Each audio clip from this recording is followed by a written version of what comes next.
آپ جانتے ہیں نا، میں اگر یہ رومال بھی آپ کی طرف پھینکوں تو فوراً آپ کا چہرے کے سامنے ہاتھ آ جائے گا۔ جانتے ہیں کیوں؟ چہرہ نازک ہوتا ہے۔ آپ یہ چاہیں گے کہ میرے اس نازک چہرے پہ رومال بھی نہ لگے، لیکن اگر پتھر آ رہے ہوں،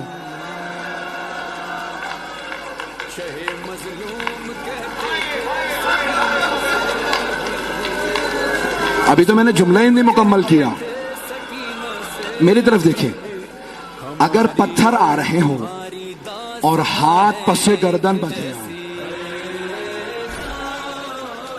تو کیسے روکا جائے گا پتھروں کو؟ اب میری طرف دیکھیے گا، کسی کے گھر میں کوئی چھوٹی بیٹی تو نہیں ہے، اور اگر کسی چھوٹی سی بچی کو پتھر لگے اور وہ سوال کرے نجف کا